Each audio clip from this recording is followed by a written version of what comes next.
Hi everyone. As a lot of you know, I wanted to plant a garden at school before we got locked out. So I'm going to try to do it as best I can remotely. My son planted a garden here. We've got potatoes in these 2 bins, and we'll add soil as the potatoes start to grow. And then at the end of the harvest season, we'll bust this apart and the potatoes will all be inside. Down here we also have different kinds of peppers, spinach, a bunch of types of greens, and some green beans that'll climb up. And I believe there's also cucumbers in there for making pickles. Okay, so our remote garden is going to be planted in bins. We're going to have potatoes, and then in another bin we'll have tomatoes and onions, because the tomatoes grow up and the onions grow down.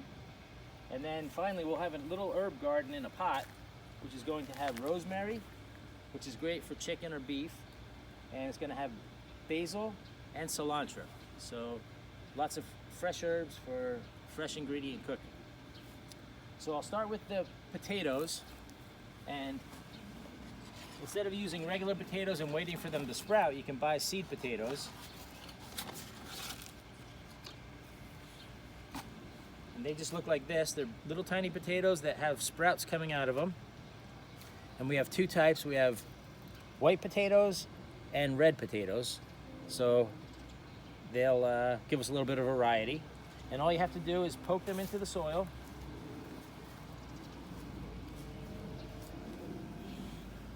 Just like this. And you can put them anyway, because the sprouts will find the sun and the roots will head downward. So just like this, I'll put a little soil on top, and then as they grow, as the leaves grow up, we'll put in more soil, which will give more room for potatoes to grow. And for now, we just want to cover them up, and then watch for the sprouts to come out of the soil.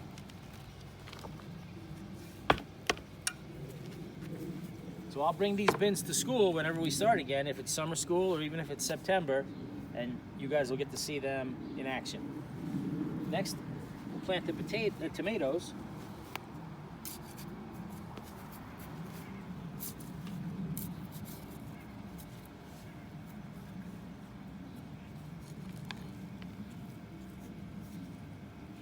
You want to be nice and light, don't pack the soil and interfere with the roots.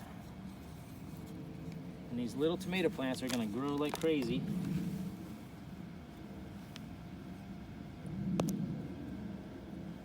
So there's your tomatoes.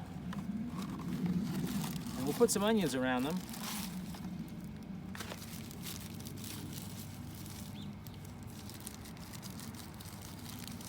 And these little onions will grow into big, fat, red onions. So we'll put those in.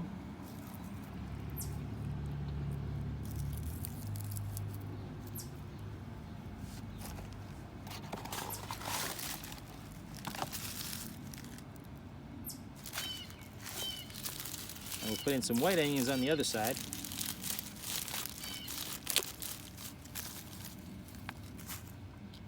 Same thing, just poke them in. And leave enough room for the picture where the onion's gonna be when it fully grows. And then we also have some yellow onions I'll put in the middle. So we have 3 different varieties.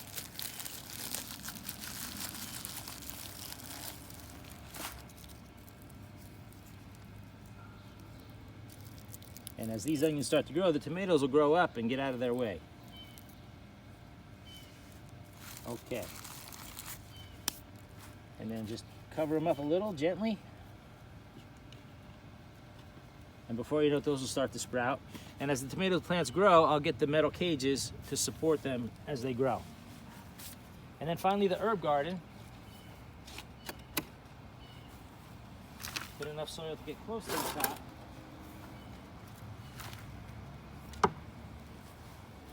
Smooth that around. First we'll put in the rosemary. It's got a great smell to it. I always put this on roast beef and sometimes on steak when I cook it.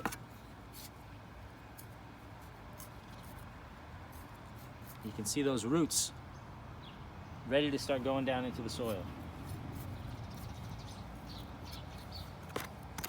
By the way, all these bins have holes in the bottom so that if they get a lot of rain or if I water them a little too much, it won't do any harm. Here's the basil. Just give these a little squeeze and they'll come sliding out.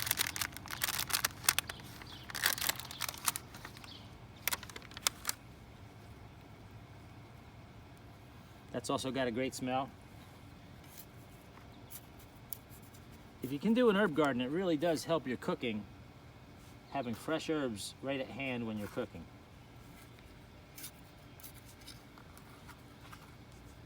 It's so easy. And then the cilantro, if you're making pico or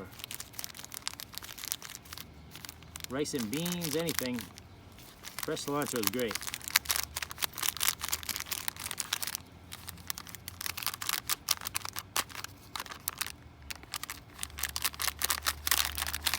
You don't want to drag them out, you just have to be patient.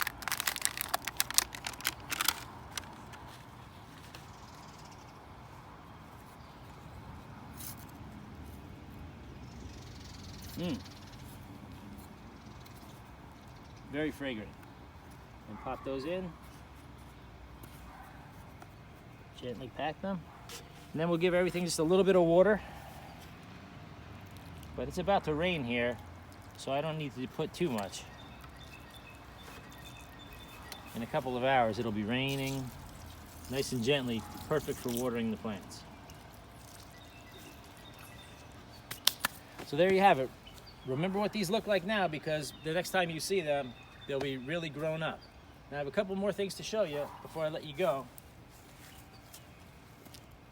I want you to keep an eye out for a box in the mail. I'm going to send you a flower pot, some soil, and some sunflower seeds. And we're going to have a contest. By the time you get them and plant them, we'll have 5 weeks, I think, of school left. So there'll be a 1,000-point prize for the tallest sunflower at the end of that. And then we'll do it again in September. If you can keep them growing, whoever's got the tallest one will get another 1,000 points. I also got the new Science World, which will come in the box, and there'll be some assignments in there for you to complete. I think we all enjoyed reading those articles in Science World because they were pretty interesting. Now finally, before I let you go, I want to show you the Japanese knotweed that's growing in my yard. We talked about invasive species a lot last year, and I probably mentioned to all the classes about the Japanese knotweed. Well, I want you to see what it looks like.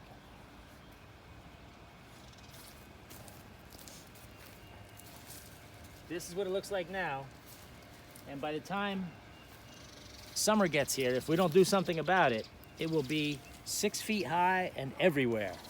So I'm going to try to stay ahead of it and keep ripping it out so that the root structure underneath will eventually give up and they'll die.